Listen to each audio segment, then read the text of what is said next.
Sim, concurseiro, você é sempre bem-vindo ao canal do Mestre Mário. Hoje trouxe uma questão sobre pontuação e concordância verbal. Vamos ver se você vai gabaritá-la. Antes disso, se inscreva neste canal e ative o sininho para receber a notificação de todas as nossas aulas gratuitas aqui no canal do Mestre Mário. Vamos resolvê-la. De acordo com a norma padrão de pontuação e concordância, está corretamente redigida a frase. Em qual desses assuntos você tem mais facilidade? Pontuação, você já vai se lembrar de quê? Do SVC, não é isso? E também da SUVECA, a ordem direta das frases. E concordância, a VUNESP geralmente ela cobra ali, você tem de observar a concordância do verbo com o sujeito. Ela não cobra aquelas regras clássicas e muito difíceis. Observe, vou começar por concordância. Se você quiser, comece também por pontuação. Pare o vídeo, resolva a questão. Agora vamos à resolução. Quem assombra os pobres no Brasil é a fome. Quem assombra, se eu disser, por exemplo, quem chegar, ou então quem chega agora, quem chegou, vamos colocar aqui. Eu falaria quem chegou ou quem chegaram. O que eu quero que você entenda é isto. Observe e faça, traga para o seu cotidiano este verbo, ou então, no caso aqui desta concordância, este quem.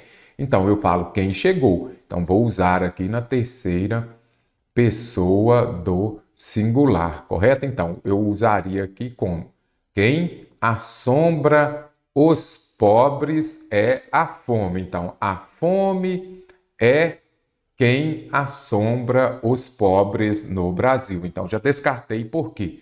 A concordância aqui está equivocada. Vamos ver a vírgula. Quem assombra os pobres no Brasil é a fome. A fome faz o quê? Quem pratica a ação de assombrar é aquilo que falo sempre. Circule o verbo, por quê? De repente o verbo está próximo a um substantivo, que neste caso aqui é um complemento. A fome assombra quem? Os pobres no Brasil. Isso daqui não é sujeito, isso daqui é um complemento. Então entenda que não é, o verbo não tem de concordar com ele. Lembre-se de que o verbo vai concordar com o sujeito. Então, aqui eu tenho o sujeito, não é isso? E aqui eu tenho o verbo. Eu posso separar o sujeito do verbo por vírgula? Também não. Quem assombra os pobres no Brasil é a fome. Não pode ter esta vírgula. Os pobres já vivem privado de tanto, inclusive de comida. Aí você já vem aqui e circula o verbo. Quem vive privado? Os pobres. Os pobres, plural, não é isso? Plural. E neste caso aqui o verbo também no plural. Então você já vai se lembrar de que o verbo concorda com o sujeito em número e pessoa. Até aqui está correto. Os pobres já vivem privado. Eu falaria pobres. Aqueles são os pobres privado? Não. Eu falaria o quê? Aqueles são os pobres privados. Aqui eu tenho o quê? Um substantivo e aqui eu tenho um adjetivo. Qual que é a regra de concordância nominal?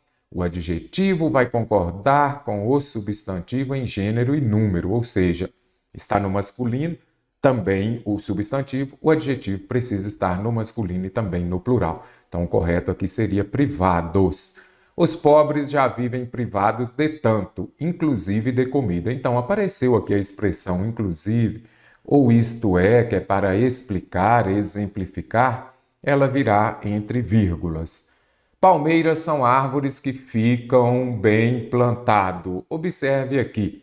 O que fica, vamos circular como sempre faço, o que fica bem plantado? Palmeiras. Palmeiras ou árvores, aqui ambas no plural, o verbo também está correto.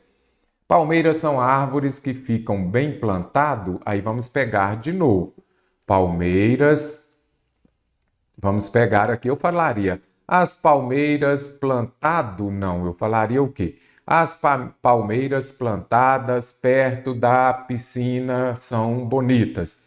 Palmeiras plantadas, este verbo aqui que você pode observar, que é um verbo no particípio, ele vai exercer a função de adjetivo. Então, muita atenção, vou descartar também. Palmeiras são árvores que ficam bem plantadas perto de piscinas. Constitui tem verbo, você já vem aqui e circula. Olha o examinador aqui, aí você acha, assombração constitui. Ambas no singular. Faça a pergunta, o que constitui a assombração dos ricos? Aí você vai falar, as palmeiras. As palmeiras aqui eu tenho, olha onde está o sujeito e olhe onde está o verbo. Isso não importa se o verbo vem antes ou depois. O que você tem de fazer é identificar o sujeito. As palmeiras, se está no sujeito no plural, o verbo precisa estar no plural. Então, o correto seria o quê?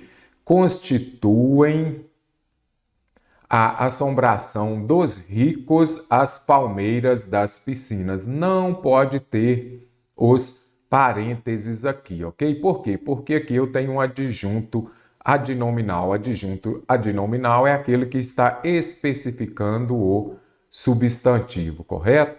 Então, você observa as palmeiras das piscinas. Quais palmeiras? Observe o adjunto adnominal. É o termo, que é um termo acessório que pode ser retirado da oração. Dos ricos, constitui a assombração dos ricos a palmeira. Ok, as palmeiras, então aqui fica certinho, sem os parênteses. O adjunto adnominal não é separado do substantivo, seja por parênteses ou seja por vírgulas. Então, a letra E está correta ou não há nenhuma correta nesta número 2? Na pergunta do homem, vírgula. Aqui está correto, porque aqui eu tenho um adjunto adverbial. Esse adjunto adverbial, quando a ordem suveca, esse adjunto adverbial vem para o meio ou para o início da frase, virá separado por vírgula. Havia inquietações, aqui eu observo que está no plural. Mas aqui, será que o havia, vamos ver, eu poderia falar existiam inquietações? Poderia. Então, neste caso aqui, verbo haver no sentido de existir, você vai se lembrar do 3PS, sempre na terceira pessoa do singular. Então, está correto, ou seja, é uma oração sem sujeito. Isso daqui, inquietações, é complemento e não o sujeito. Por quê? Porque eu tenho uma oração sem sujeito. Se é oração sem sujeito, não tem sujeito.